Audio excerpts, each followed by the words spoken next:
I wanted to ask you about the DNA of marketing and brand building inside Titan. Every year there is Hmm. something iconic. There is something watershed that comes out of the Titan house of brand. It could be something in Tanishq or for Titan Yeah, or Skin. The way you yeah. New work with categories and new what yeah, frontiers. what explain that a little bit. Like, is it the startup agility? Is it the risk taking?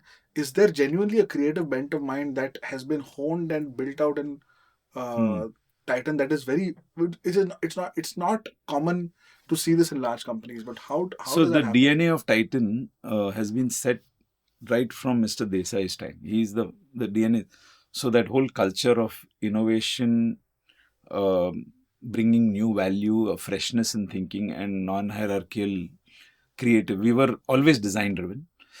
We've always been branded play, and a brand has to make a difference. It can't just be a brand just as a label. Hmm. So branded and design differentiated. And I said the other thing was this underserved, unorganized. So those are building blocks. The other piece that is sitting in Titan's DNA is this results in a perennial what I would call as a divine discontent with what you're doing. So you say, yeah, even though we may be leaders, we'll say, but in that area, those guys are really doing a deadly job. Or in this area, we need to are very low on share. Let's say we may be doing a fantastic job on certain category in watches or in jewelry, but solitaires may the guys who are selling 2 carat, 4 carat, 5 carat, we are not there. We are mostly selling in the smaller caratage. We are and therefore there's something to learn from that independent jeweler who's doing a damn good job there. Or in gold, we'll say the industry is doing 40, 50, 60%, we are only 20%. Can't we become bigger? So there is a scale ambition which is there in the organization now. Maybe it was lesser earlier, but much more now. Second, I think there is this whole discontent and wanting to become a category leader.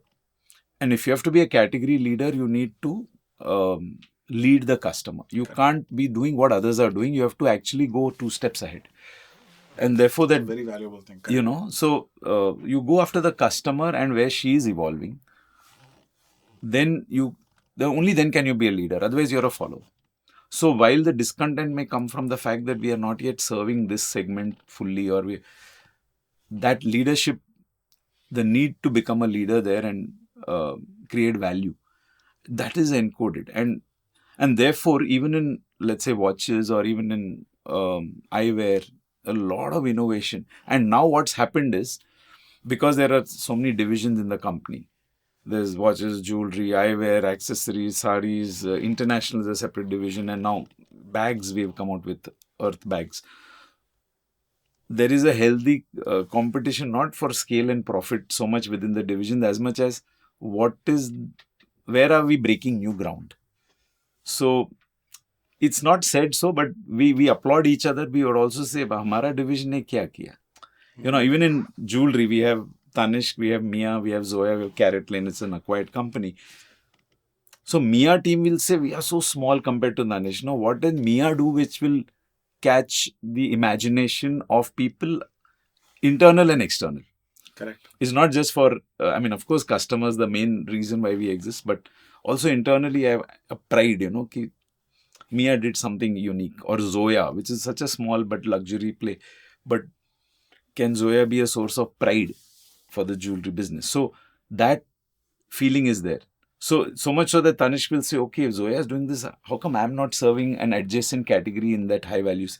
And then Tanishq will come out with something. So looking at Zoya, Tanishq got inspired and say, listen, I can do something in the high value space, in the rarest of rare gemstones, which can be, and then we do it as an exhibition, and we call it ethereal wonders as a property, or we do a red carpet.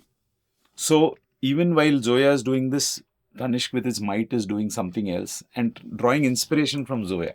Wow. So in all of these teams, is there osmosis? Like people go from like the way you have? Is that a common thing? There is a lot of And that's people why the move. DNA is kind of Yeah, almost so a lot consistent? of people move. In fact, people move across categories, people move across functions. Somebody who was handling finance became the fast track BU head. Then I have done all kinds of Everything, stuff, right? From supply chain to accounts to everything else. But then, okay, you can say I'm a TAS guy or some such thing. But everybody has done a lot of things. So in jewelry, if I were to tell you, I mean, we tied up with, I remember when we wanted to launch in Europe, we tied up with European designers. And we tied up with people who would guide us how to make that jewelry. The plant we invested in, which was not needed at all. Look at how jewelry companies operate, and there are so many manufacturers. We invested in a manufacturing plant for jewelry in Hosur because we wanted to make the best. Not that necessarily that's the only way to do it, but we chose that with the impulse was to make it the best, and it was meant to be studded jewelry, diamond studded jewelry manufacturing. We said gold we'll do. We were not that keen. Later on, when we had to do gold, we tied up with partners across, and only now in the last several years we have increased the quantum of gold machine made jewelry, not the handcrafted one. Handcrafted we still work with our partners.